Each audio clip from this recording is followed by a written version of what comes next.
In his garage, Matt Armstrong stands over one of the most advanced road cars ever built, the Ferrari 296 GTB. A 2021 machine powered by a 3-liter twin-turbo V6 paired with an electric motor, producing a combined 819 horsepower. On paper, it rockets from 0 to 100 kilometers per hour in under 3 seconds. In reality, this one doesn't move at all, because it won't start. This is the story of a YouTube builder, a locked supercar, and a confrontation with one of the most controlling brands in automotive history. The 296 GTB wasn't always broken. When Ferrari introduced it in 2021, it represented a significant milestone, the brand's first road-going V6 hybrid. It was fast, precise, and new. A private owner in the UK purchased one shortly after launch and had it exported to Cyprus. He had barely spent any time with the car before the crash happened. The incident took place on a public road, and footage circulated widely on social media at the time. The sequence is familiar to anyone who understands high-performance rear-wheel drive cars. Hard acceleration, a sudden loss of rear traction, an overcorrection, and then a snap in the opposite direction. With over 800 horsepower delivered instantly through the rear wheels, including aggressive electric torque, the margin for error is razor thin. In this case, that margin disappeared entirely. The impact was violent. Suspension components were torn apart. Structural sections deformed. The chassis was compromised. This wasn't a low-speed scrape, it was a high-energy collision consistent with complete loss of control. Remarkably, there were no widely reported serious injuries. The car, however, absorbed the full consequence. What made the aftermath more complicated was the 296 GTB's hybrid architecture. Modern Ferraris don't just sit damaged after a crash. They shut down. The car's high-voltage battery and integrated electronics are designed with automatic safety cutoffs that trigger on impact. Once those systems go offline, the car doesn't just stop running, it locks itself. A warning appears across the dashboard, hybrid system failure. It isn't merely reporting a fault.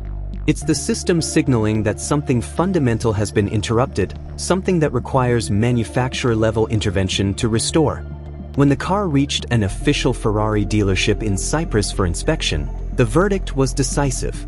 The damage was too extensive, the repair too complex, and the cost too high to justify within Ferrari's approved framework. In industry terms, the car was written off.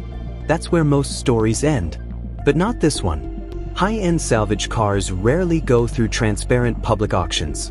They move through insurance disposals, specialist brokers, and private networks.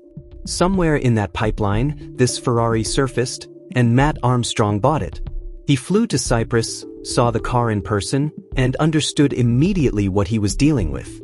The damage went deeper than panels. Structural elements were compromised. The hybrid system was inactive.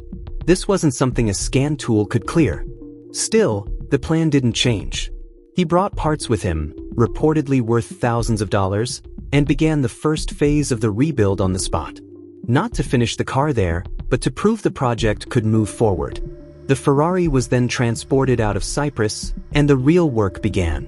Over the weeks and months that followed, Armstrong documented everything. Body panels were restored. Structural components were repaired. Mechanical systems were reassembled. Viewers watched in real time as something that had looked completely destroyed began to take shape again. But somewhere in that process, the project changed direction. Armstrong began sourcing components from the Ferrari 296 Challenge, a track-only variant built exclusively for Ferrari's single-make racing series. These weren't aesthetic upgrades. The Challenge car is a fundamentally different machine, lighter, more aggressive, stripped of road comforts, and engineered purely for circuit performance. Its parts exist within a closed ecosystem, typically distributed to approved race teams and controlled customers. Yet piece by piece, those components began appearing in the build. The car's stance shifted. The aerodynamics changed. What had started as a road car restoration was becoming something Ferrari had never actually sold. A hybrid between a road 296 GTB and a track-only challenge car. Visually, it looked complete, aggressive, and finished. Mechanically, it was largely rebuilt. But beneath the surface, the same warnings still sat on the dashboard. Hybrid system failure. This is where Ferrari entered the picture. According to Armstrong, parts supply began to slow down. Then it stopped. Certain components were no longer being fulfilled. Requests stalled. Communication became limited. Eventually, a condition was made clear. The car had to go through official Ferrari inspection channels before anything else could proceed. Ferrari's approved inspections verify that a vehicle meets factory specifications. That's standard practice after major damage. But here's the problem. This car no longer meets those specifications. The rebuild had been carried out outside Ferrari's approved repair procedures, and it now incorporated race-derived components never intended for a road-registered vehicle. Even if every bolt was perfectly installed, the car existed outside the framework Ferrari recognizes. Passing that inspection would be extremely difficult, if not impossible. And so the project stalled at the final hurdle. The car was physically near complete. Electronically, it remained locked. The only path forward ran directly through Ferrari, and Ferrari wasn't opening the gate. By early 2026, the story had moved beyond Armstrong's garage and into broader public debate. Across YouTube comment sections and Reddit communities, the reactions split sharply. One side framed this as a modern ownership crisis. You can purchase a car, spend hundreds of thousands of dollars, and rebuild it from near total destruction, yet still be unable to operate it without the manufacturer's permission. In a world where vehicles are increasingly software-defined, that's an uncomfortable reality.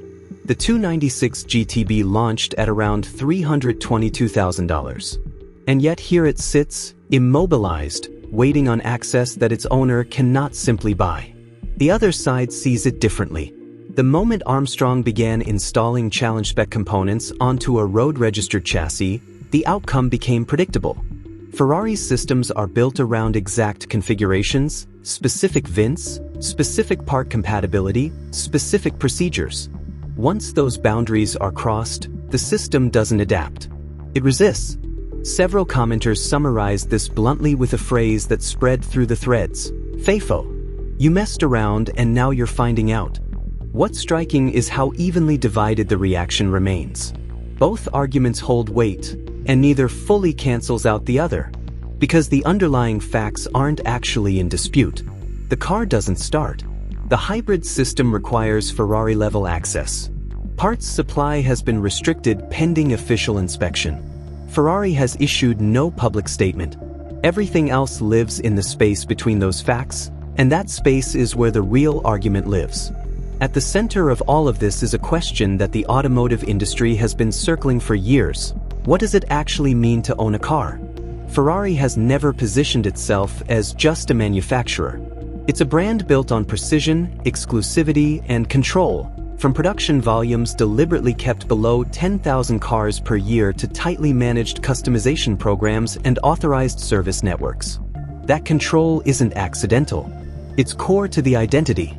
And in the 296 GTB, that identity extends deep into the technology. The car's 7.45 kilowatt-hour battery pack, electric motor, and integrated control software are not designed for open access. They require proprietary diagnostic tools, dealer-level authorization, and in some cases direct interaction with Ferrari's own systems. This isn't unique to Ferrari. Across the automotive industry, as cars become more software-driven, control is shifting away from owners.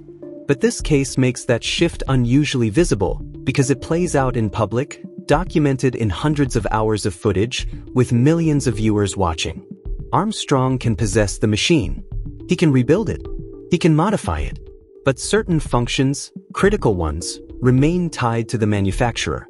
And in this case, that means the car physically cannot start without Ferrari's involvement.